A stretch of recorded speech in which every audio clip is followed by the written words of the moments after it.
There's no way that you can be spiritually healthy and be emotionally unhealthy, and you can't be emotionally healthy without consistent practices of silence in order to hear what's going on. I'll be honest, there are times when I don't want to respond to him. I hear his call, but I don't want to respond to it. I can't do it. I'm past due for the blessing. I feel stupid. I know I'll pay one day for moving too quick. It's one day too long. I gotta do this. Welcome back to the Journey to Trust podcast. I'm very thankful that you guys continue to choose to listen. I feel like I'm a little wordy, but I appreciate you guys tuning in. There's been a lot of support for the podcast, and it's been really encouraging. The last podcast, I talked about the inspiration for the album, and a lot of people have been listening to the album again. New people haven't even heard that I even have an album. So if you haven't listened to the album, go listen to it. Something that God really did through me, and I believe that it can bless you. If you're enjoying what it is I'm talking about, all of these principles coalesce in some way. And it's just something that I put out there to bless people. I enjoy music and I enjoy creating, and I want to give back that way. So we're knee deep into the pandemic still, and quarantine has got me feeling like everything is at a standstill, and we're just in limbo waiting for decisions to be made. And I would like to think that things are going to go back to normal. But if I'm honest, I don't think things are going to go back to normal. In all of that, I'm going to be honest with you. I really miss the little things. I miss going to Starbucks before CR. I miss going out to date night with my girls and getting some Mexican. I miss hanging out with my friends and having a beer. I miss these things. And in one sense, the season that we're in has kind of forced me to look introspectively and be very thankful that I am deeply connected to a lot of people that I'm still connected with. And although it's just on Zoom, we're still talking and things are still flowing. Like I said, I still struggle with things like this, specifically with isolation, and we're going to talk more about that in a second. So things have definitely changed. But in some senses, for me, they haven't really changed all that much, because this season has only highlighted for me what God has already been working in me before people were flinching at coughs and sneezes. Every moment of every day, I feel like there's a fork in the road. Whether I'm aware of it or not is another thing, but I feel like every moment of every day, there's a fork in the road. It's either I distract myself or I slow down enough to listen to my heart. It's either I process the restlessness that the silence is causing, or I distract myself with a mindless internet debate. So essentially, it's either I'm drifting into a mode of isolation or I'm leaning into God's call to be intimate with people and to be intimate with Him, essentially. Hence the title, Isolation or Intimacy. And it's phrased as a question because I believe what God has shown me about discipleship, it's really, for me, it's one of two choices that I'm on. It's one or two roads that I'm essentially on. It's either I'm on the road of isolation or I'm on the road of intimacy. So the world has been thrown into a new normal. It looks like several Zoom calls a day, maybe. That's what it looks like for me. Maybe a little cabin fever. You're going on several more walks than you normally would, which is good, getting some exercise. Or maybe it's eating out of boredom, which I also do. So it kind of cancels out the exercise that I did. For me, I've noticed how prone to the buzzword distraction I am. Right now, my wife is working. She does overnight at the hospital. She works at Danbury Hospital. And I just put my baby to sleep. So she's been knocked out for about an hour or so. Actually, more than that, because I had a Zoom call with somebody. And I'm by myself. And it's in these times where I can really just slip into distraction mode and start mindlessly scrolling on Facebook and Instagram, maybe binge watching New Girl. Don't judge me. That's my favorite show. All these things set up for relapse. And a part of the reason why is because I'm numbing myself and distracting myself from the present, which I believe is the foundation of isolation, which is why I can feel isolated and alone, but be around people. So Proverbs 18:1 says, whoever isolates himself seeks his own desire. He breaks out against all sound judgment. So what does this mean? What does it mean, whoever isolates himself seeks his own desire? Does isolation look like being in a straitjacket and bouncing off of white padded walls? If isolation, and this is a definition that I'm kind of throwing together, if isolation is separating for the purpose of being alone, then isolation can take many forms. So for me, sometimes isolation looks like choosing obligations and duties over my mode of being. What does that mean? So rather than be present with my daughter and enjoy her fully, I let her roam around in her walker, and I get, this seems productive, but distracted on this podcast, for instance, or I get distracted with the dishes. Isolation looks to me like letting the ebbs and flows of life hit me rather than taking initiative and making plans for the day. And this is very dangerous for me because where there's empty space, I fall into a hole.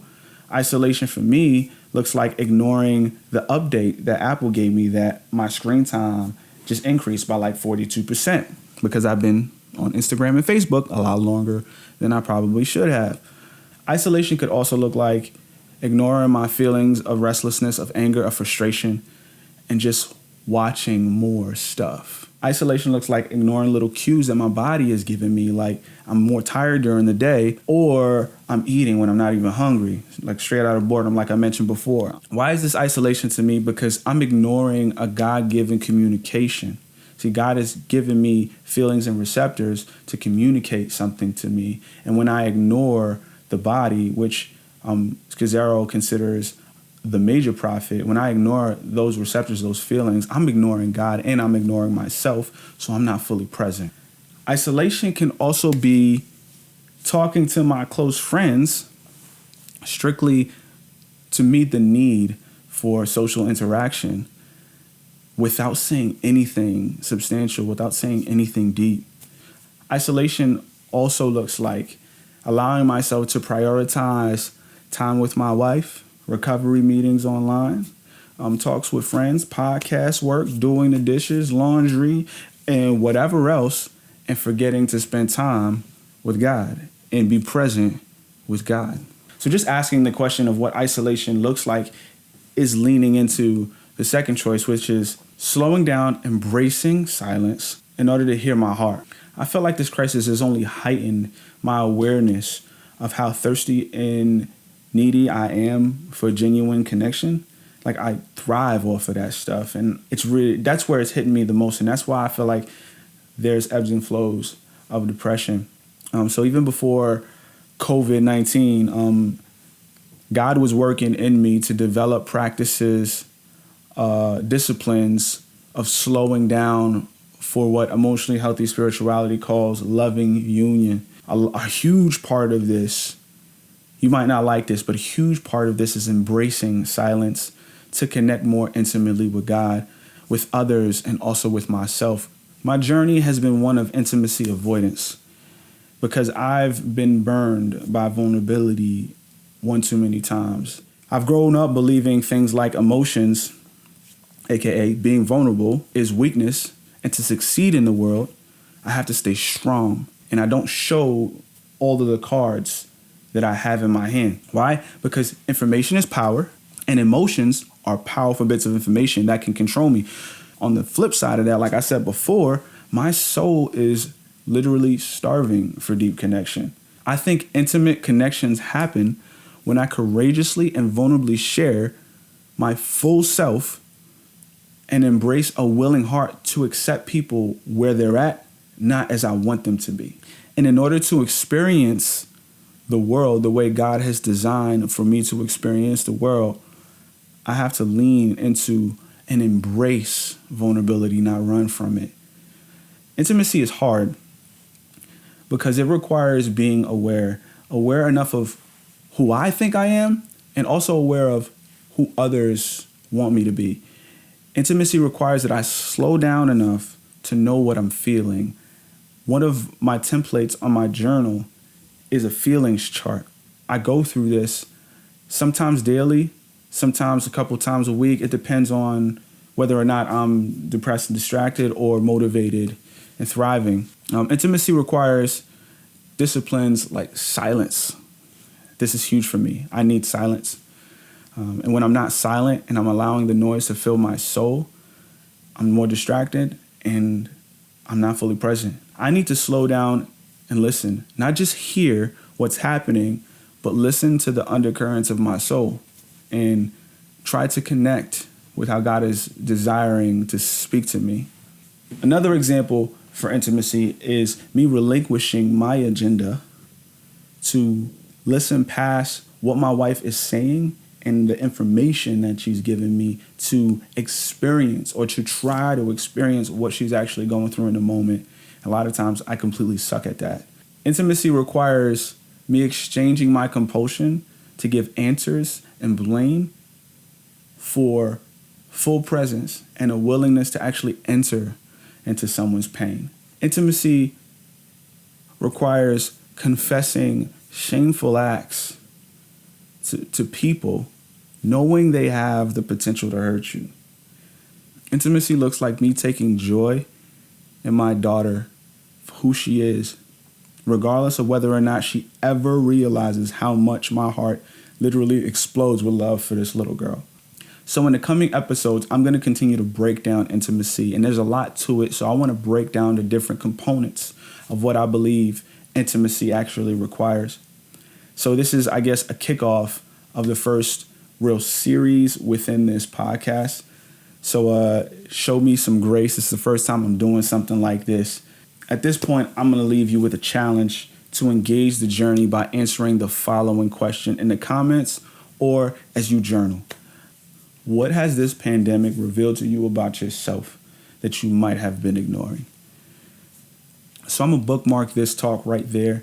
And I'm just hoping that I continue to encourage and motivate you to take one more step closer to God, to trust God one more step more than you did yesterday. Remember, embrace the process. Thank you for tuning in.